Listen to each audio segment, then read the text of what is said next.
loolu la mënoo digal Waly Bodian mënoo xam nañu nit ñu yor seere réew xamoo nu ñu yoree port dimbaleel nit ñi. kay nuyoo waat siyaara waat jox naa seen wàccuwaay yéen ñëpp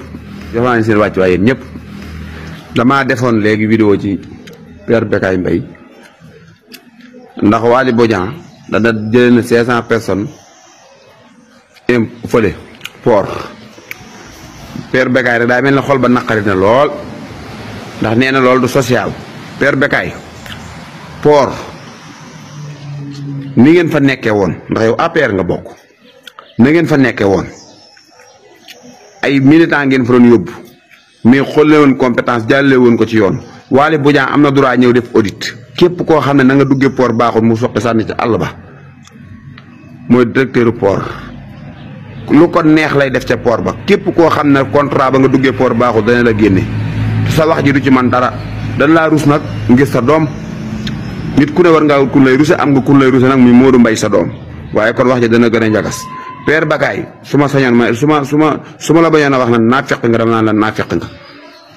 ndax Macky Sall bi mu nekk fii ñaata doomi jàmbur a dee boobu foo nekkoon da nga cee wax ca dee ga ñaata doomi jàmbur lañ tëj ci kaso bii da nga cee wax loolu social la ñaata sëyi jàmbur a yàqu ngir Macky Sall ñaata doomi jàmbur a réer ngir Macky Sall loolu social la lu tax waxoo ci Bécaye suñu bàyyi baarata Moustapha Ta Bocar Samba Dièye ñaata employé la yoroon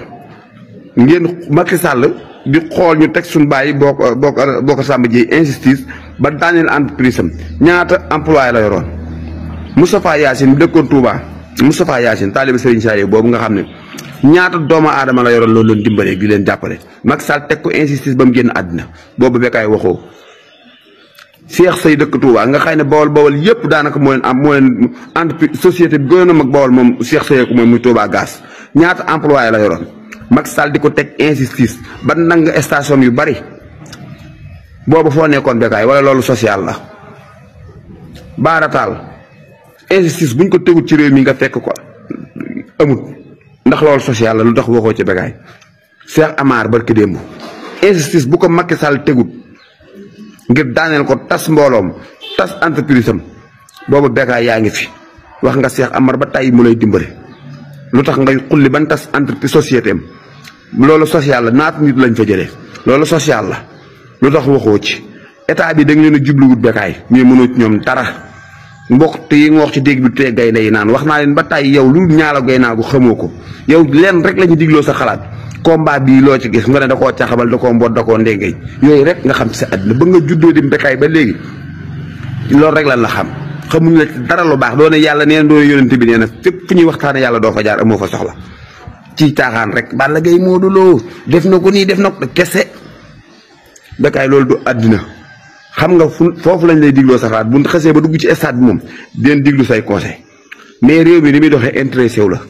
parce que yow loo bokkut bëggoo mu jox loo bokkul rek bëggoo mu dox Waly Bodian moo tay li mu def 500 personnes yi bu dee nan leen nomé woon port baaxul dañ leen di génn ca àll ba jubal jubbanti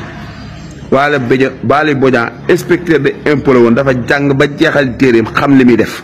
kon nag ku xamul dara nga xam ne ñaara goy naa ko daan na mbër ma jàggate na mbër ma dong sa àddina loolu la mënoo digal Waly Bodian mënoo xam nañu nit ñu yor seere réew xamoo nu ñu yoree port dimbaleel nit ñi.